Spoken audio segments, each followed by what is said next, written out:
يا صباح الورد ولا نقول مساء الخير حسب التوقيت اللي هتشوفوا الفيديو فيه. وحشتوني وحشتوني وحشتوني. طبعا قبل كل شيء كل سنه وانتم طيبين حبايبي واخواتي، وعيد اضحى مبارك، ويعني على الوطن العربي كله من جوه مصر ومن خارج مصر حبايبي. طبعا بجد وحشتوني، وشكرا طبعا للناس اللي نورت قناه جديد، وبجد شكرا ليكم، وشكرا للناس برضه اللي معايا من الاول، وشكرا لكم على كل حاجه بجد. بس اللايكات اللي انتم مقصرين فيها، انتوا عارفين اخر فيديو جايب 600 مشاهده و26 لايك، انتم متخيلين؟ طبعا هي دي النقطه اللي مزعلاني، ويمكن هي دي كمان النقطه اللي مش مشجعاني. يعني الفيديو كده يعتبر جايب مشاهده حلوه ولكن مفيش لايكات خالص. صدقوني يا جماعه اللايك مش بفلوس. حاجه تاني طالعه اطمنكم عليا، وشكرا للناس اللي سالت عليا برضه على الواتس، والناس اللي دخلت لي برضه على القناه، وفينك يا اموله كل شويه تعملي فيديو وتختفي. يا جماعه صدقوني غصب عني بالامانه. طالعه طبعا اطمنكم عليا، شكرا بجد ليكم، ربنا ما يحرمنيش منكم ابدا بجد، ربنا يخليكم لي يا رب. انا طالعه اطمنكم عليا، انا كويسه الحمد لله، وعملت التحاليل وكل حاجه، ولكن هي يعني قلقتني بصراحه، يعني هي بصراحه قلقتني. انا هقول لكم برضو واحنا بنشتغل كده مع بعضينا، وهقول لكم هي قالت لي بس الحمد لله على كل شيء، كل اللي يجيبه ربنا كويس، انا راضيه بيه صدقوني، اشكر ربنا. حطوا بس كده لايك للفيديو، بمناسبه اللايكات حطوا لايك كده للفيديو عشان برضو ما تنسوش.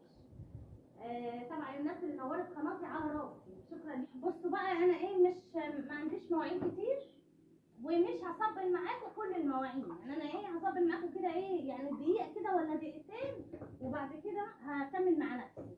بس هقول لكم الدكتوره قالت لي يلا اللي ما حطش كده لايك للفيديو يحط لي كده لايك. الاموره حبيبتكم بجد وحشتوني. عايزه اقول لكم انا ما كنتش كده اصلا، انا كنت اصلا بصور في اليوم فيديوهين وثلاثه واربعه. عايزه اقول لكم دلوقتي انا كل تقريبا فتره كل اسبوع بصور تقريبا فيديو بالعافيه بالزق. انا لسه تعبانه على فكره صدقوني، ولكن ماشيه طبعا بالادويه وكده، بس برضو ارجع واقول الحمد لله الحمد لله بجد يعني. طبعا انا عملت 4 تحاليل. زي ما انا قلت لكم سكر صايم وسكر فاطر وسكر تراكمي وصوره دم كامله. وانا قايله لكم ان في ورم هنا طالع تحت ودني هنا. طبعا انا كشفت عليه 3 مرات. كل ما اروح لدكتور يقول لي احنا مش فاهمين ده سببه انتوا متخيلين؟ فطبعا عشان انا هبطانه وكده، فطلبت طبعا من الدكتوره الباطنه. طبعا اخر حاجه كشفتها الباطنه دي تقريبا كانت رابع كشف. فقالت لي برضه انا مش عارفه ده. طب يعني ازاي يعني ده رابع كشف كشفت انف واذن، كشفت بطنه، كشفت عظام ابتدى عظام، عشان كمان انا عندي كشفت كمان يا رب تاني، كشفت عظام برضو على رجلي، كشفت على رجلي برضو، انا رجلي برضو وجعاني. فكل ما اروح يعني انا 4 كشوفات، ورحت للبطنه مرتين. طبعا كل ما اروح يقولوا لي لا مش عارفين السبب.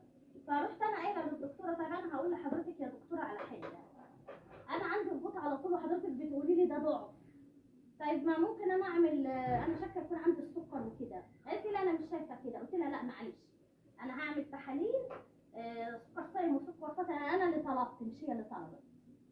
فقالت لي بس انا مش شايفه ان ليه لزوم. وقلت لها لا معلش، وصوره الدم كامله كمان انا هعمل. قالت لي لا ده انت كده هتكلفي نفسك. قلت لها مش مهم، بس المهم ان انا اطمن. واخدين بالكم؟ ففعلا رحت عملت ال4 تحاليل دول اللي انا قلت لكم عليهم، وقلت عشان خاطر صوره الدم كمان لو فيها حاجه كده هتبان. واخدين بالكم؟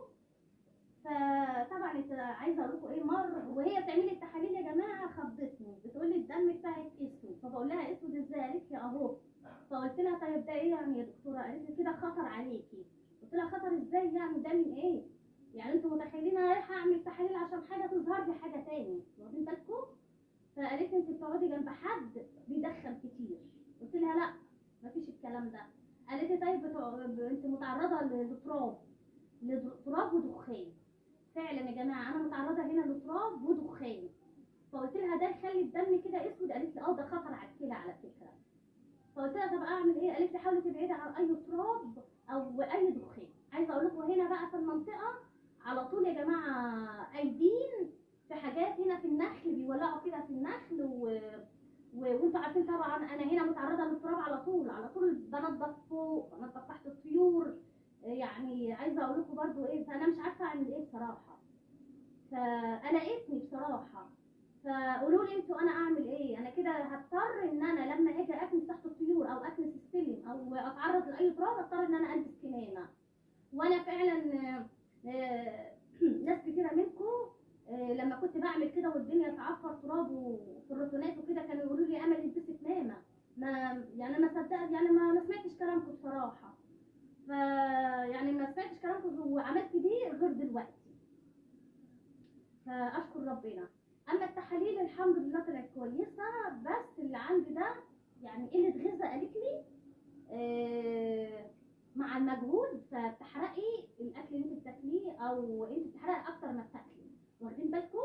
فعلا انا هنا يا جماعه بعمل شغل كتير على الرغم ان انا فعلا ببقى تعبانه، ولكن بعمل مش عشان كمان مش بصور معاكم، لا انا هنا بشتغل يعني وعايزه اقول لكم يعني ببذل مجهود اكتر من طاقتي، ولكن اكلتي ضعيفه جدا. يعني هي مستوره والحمد لله، بس اكلتي ضعيفه جدا. واخدين بالكم؟ يعني ممكن نص رغيف خلاص يملى بطني بس كده. فطلعت طبعا عشان خاطر اطمنكم عليا، وطلعت طبعا اقول لكم الاشاعات طلع فيها ايه والدم وهي بتسحبهولي. وعايزه اقول لكم كمان ورمت ايدي ورمت من هنا ومن هنا، ما كانتش لاقيه وريد. طبعا خدت سكر سام وسكر فاطر. قعدت طبعا ايه بين ده وبين ده ساعتين على ما فطرت طبعا هناك في المستشفى وكده، انتوا عارفين يعني. فعايزه اقول لكم يلا ربنا ايدي قعدت اسبوع ورمه ومزرقه. وهنا كمان انا ما لقيتش كمان تاخد الفاطر من هنا كمان، اضطرت ان هي تاخده من هنا. فعايزه اقول لكم كنت متدمره بس الحمد لله. بس فانا طلعت اقول لكم ايه اللي حصل معايا وكده وكمان نفسيتي كمان وحشه، بس الحمد لله اشكر ربنا. اللي وصل مع اموله لحد هنا يلا مش هوصيكوا طبعا. ما تقلقوش يا جماعه، انا هطلع معاكم على طول بجد، لان فعلا يعني كلامكم بيشجعني ودعمكم ليا وقفتكم معايا، ربنا يخليكم ليا يا رب. مش هطول عليكم طبعا، هطبل المواعين ونكمل مع بعض حاجه ثانيه.